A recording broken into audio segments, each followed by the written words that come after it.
Hello friends, आज जो हम टॉपिक ले रहे हैं वो स्पेक्ट्रोस्कोपी का एक अलग से टॉपिक है जो एमएससी फाइनल में चल रहा है, आपके 5th पेपर में है। और इसमें है इलेक्ट्रॉन स्पिन रेजोनेंस। अब इलेक्ट्रॉन स्पिन रेजोनेंस भी एज स्पेक्ट्रोस्कोपी का ही पार्ट जैसे हम बता रहे हैं, क्योंकि अपने पहले देखा है यूवी, आईआर, एनएमआर, इनकी भी टेक्निक हमने देखी है। सब में क्या एक एब्जॉर्बेंस है। यहाँ पे हम थोड़ा सा हट करके इलेक्ट्रॉन के बारे में बात करेंगे कि इलेक्ट्रॉन स्पिन कैसे कर रहा है और उसका रेजोनेंस प्रभाव क्या हो रहा है मैग्नेट के साथ। तो यहाँ पे इसको नाम दिया हमने इलेक्ट्रॉन स्पिन रेजोनेंस, यानी इलेक्ट्रॉन स्पिन कर रहा है और अनुनाद के कारण।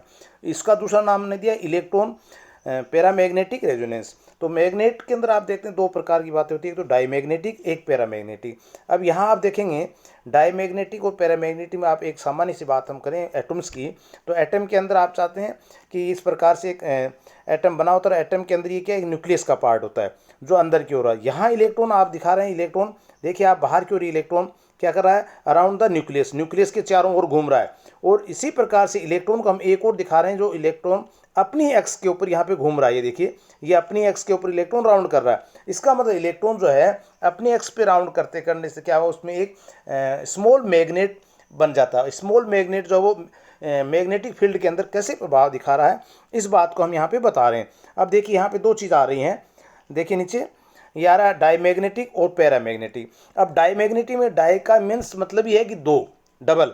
इसका मतलब क्या है, यहाँ डाईमैग्नेट में दो प्रकार की स्पिन आपको मिलेंगे। देखिए दो इलेक्ट्रॉन है, एक इलेक्ट्रॉन के कारण हमने कहा जैसे मान लीजिए ms+1, इसका मतलब क्लॉकवाइज हो रहा है डाईमैग्नेट, और यहाँ पे देखिए एंटी क्लॉकवाइज हो रहा। तो एक दूसरे के प्रभाव को ये क्या कर देते हैं, समाप्त कर देते हैं। क्या लिखा, सेल्फ कैंसिलेशन, अर्थात स्वयं ही अपने आप ये कैंसिल हो जाता है। तो इसका प्रभाव नज़र नहीं आता हमें मैग्नेट के साथ। यहाँ पे एक सामान्य एक इलेक्ट्रॉन की बात कर रहे हैं कि इलेक्ट्रॉन दो प्रकार से स्पिन कर सकता है। इलेक्ट्रॉन स्पिन किस प्रकार से, जिसका क्वांटम नंबर क्या हो सकता है, ms, magnetic quantum number spin का +12 और -12। यहाँ पे हमने कहा पैरामैग्नेटिक, जिसकी हम बात करना चाह रहे हैं।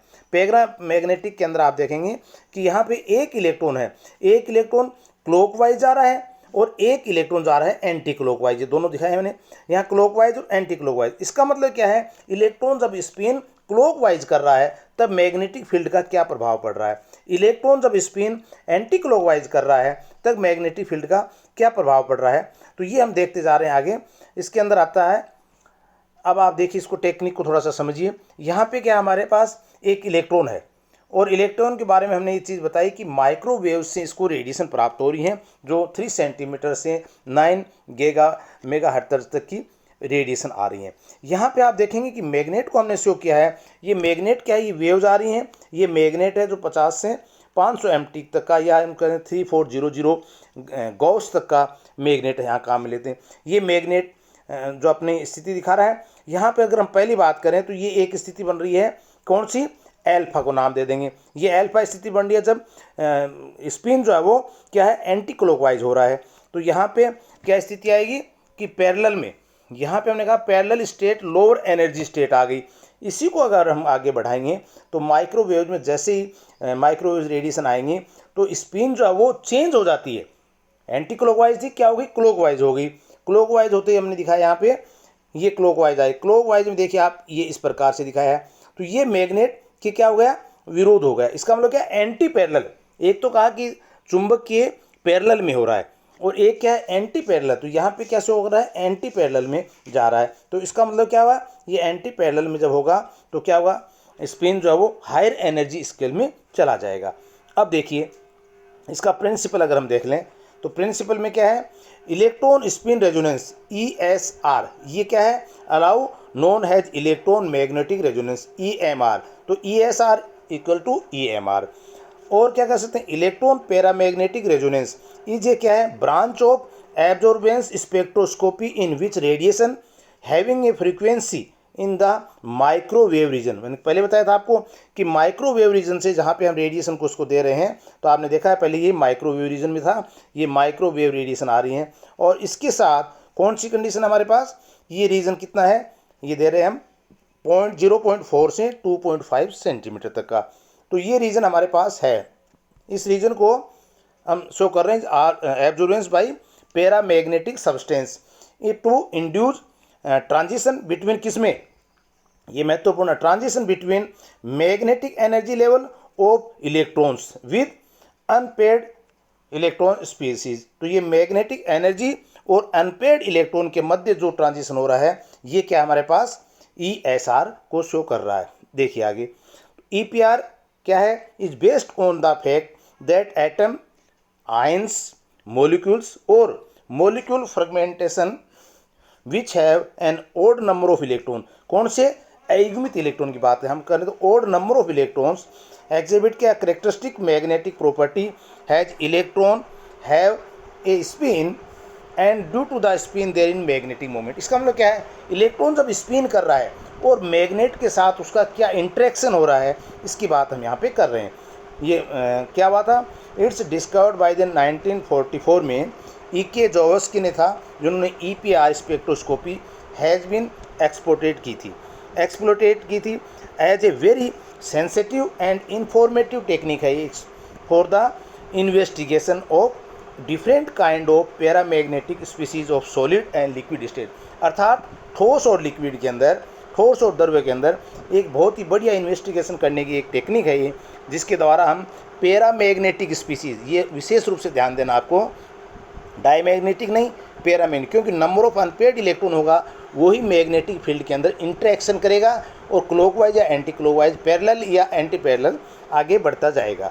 तो यहाँ पे आप फिर देख रहे हैं, इसको एक दिखाया मैंने, माइक्रोवेव्स हैं। ये हमारे पास एक सैंपल ट्यूब है जिसके अंदर हमने लिक्विड ले रखा है या सॉलिड में ले रखा है, जिस कंपाउंड का हमने ESR ज्ञात करना है। ये मैग्नेट काम कर रहा है साउथ नॉर्थ और ये है नॉर्थ पोल, दो मैग्नेट लगे हुए हैं, बीच में एक कंपाउंड हमारे पास रखा है। माइक्रोवेव जैसे ही कितनी 0.4 से 25 सेंटीमीटर तक की माइक्रोवेव जब इस रेडियस इस कंपाउंड पे आती हैं, सैंपल पे आती हैं, तो हम दूसरे यहाँ पे देखिए I से सिंबल कर रखा है, ये रेडिएशन यहाँ से गुजर के आगे निकल रही है। तो यहाँ पे जो इलेक्ट्रॉन का जो स्पिन का डायरेक्शन होगा वो देखना होगा मैग्नेट के पैरेलल है या एंटी पैरेलल है। तो ये हमने इसको एक सैंपल ट्यूब के द्वारा भी इसको बताया।